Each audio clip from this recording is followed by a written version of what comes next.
Puji nama Tuhan, selamat pagi. Saya senang bisa menjumpai saudara di pagi hari ini. Nah, judul di pagi hari ini yaitu tentang memilih pemimpin yang tepat. Nah, judul hari ini adalah memilih pemimpin yang tepat. Tentunya kita semua paham bulan November ini, yaitu bulan November 2024, kita akan memasuki pemilihan calon kepala daerah. Nah, pemilihan kali ini itu menjadi menarik karena dilakukan secara serentak di semua wilayah Indonesia.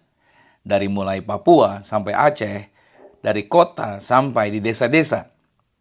Nah, sebenarnya bagaimana sih caranya kita dapat memilih pemimpin dengan benar? Nah, tentunya kita semua membutuhkan panduan yang jelas untuk memilih dengan tepat, bukan?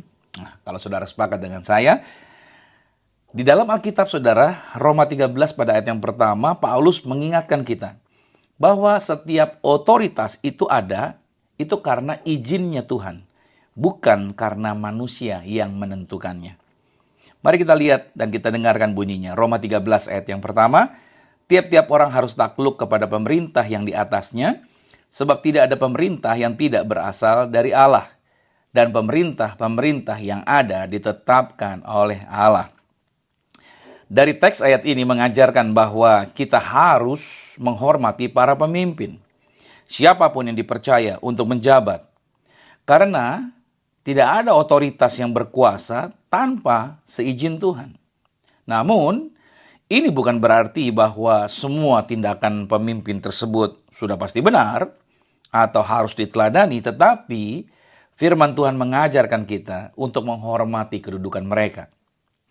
Alkitab memang tidak secara spesifik membahas atau menyebut nama-nama pemimpin modern, misalkan seperti Donald Trump, Prabowo, maupun hasil pemilihan kepala daerah tertentu. Tetapi, Alkitab memberikan prinsip-prinsip mengenai kepemimpinan dan sikap yang dapat kita sebagai orang percaya kita ambil sebagai umat beriman, yaitu sikap kita terhadap para pemimpin tersebut dan otoritas pemerintahan dan siapapun yang berkuasa.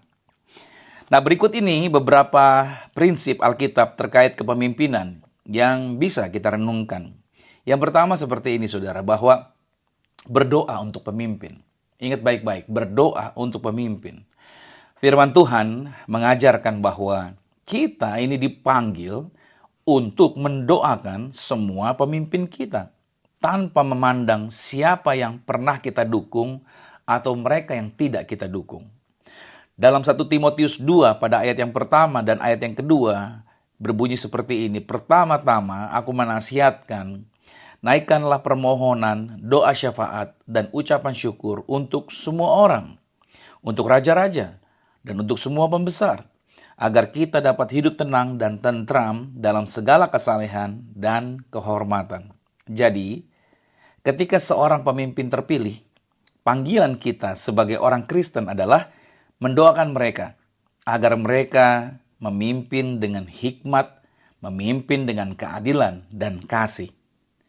Nah, pada saat kita melepaskan doa yang benar, sebenarnya kita juga sedang melepaskan berkat agar kehidupan kita dapat berjalan dalam kedamaian dan kesejahteraan. Prinsipnya kedua, saudara, kita bisa lihat di sini.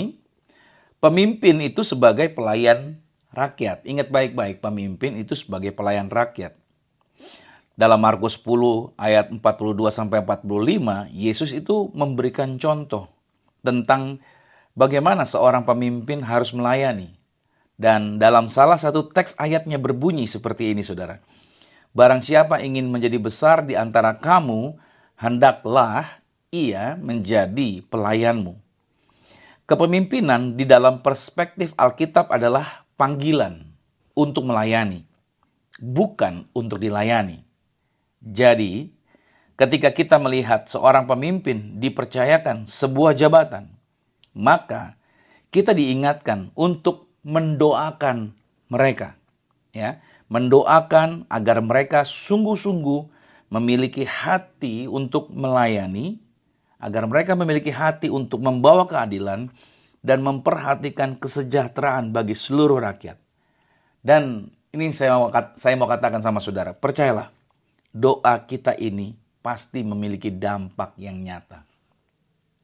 Prinsip yang ketiga, harapan pada Tuhan bukan pada pemimpin dunia. Ini penting. Harapan hanya pada Tuhan, bukan pada pemimpin yang ada di dunia ini. Ada begitu banyak perkataan firman yang mengingatkan kita untuk tidak sepenuhnya menaruh harapan pada manusia, tetapi hanya kepada Tuhan. Kenapa sih? Karena siapapun pemimpin, dia tetap manusia yang bisa melakukan kesalahan, yang punya kekurangan. Nggak ada yang sempurna.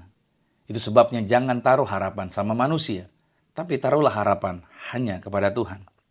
Mazmur 146 ayat 3-5 dikatakan, janganlah percaya kepada para bangsawan, kepada anak manusia yang tidak dapat memberikan keselamatan.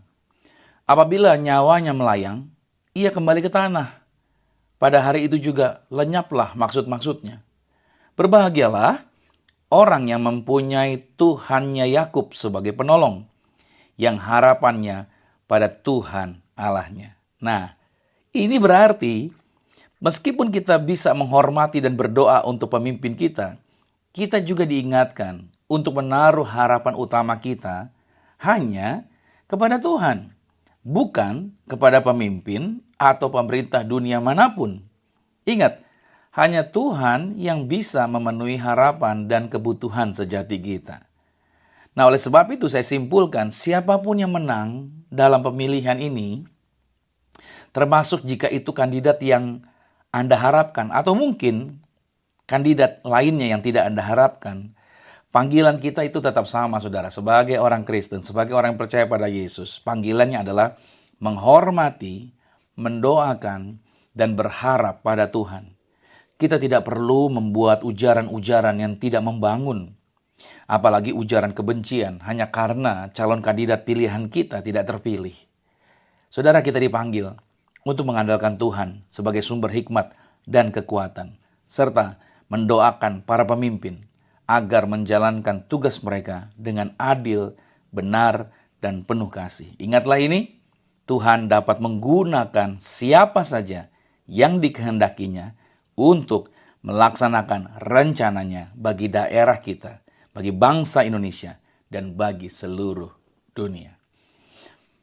Kami percaya Tuhan, hari ini adalah hari yang dimana Tuhan bekerja mengingatkan kami untuk kami melepaskan berkat atas daerah kami, atas bangsa kami, atas dunia di mana kami berada. Kami percaya pemimpin yang terpilih, mereka adalah orang yang telah diberikan kepercayaan oleh Tuhan, diberikan otoritas untuk memimpin dengan baik, memimpin dengan benar, memimpin dengan hikmat, memimpin dengan adil, memimpin bukan untuk kepentingan pribadi atau golongan tertentu. Kami berdoa, Roh Kudus pegang para pemimpin yang terpilih untuk mereka melaksanakan yaitu amanat agung Tuhan Yesus dan juga menjadikan daerahnya, bangsanya, yaitu menjadi sejahtera dan memajukan masyarakat yang dipimpin oleh mereka. Terima kasih Tuhan, kami percaya hari ini juga hari yang diberkati bagi semua kami. Dalam nama Yesus, haleluya. Amin.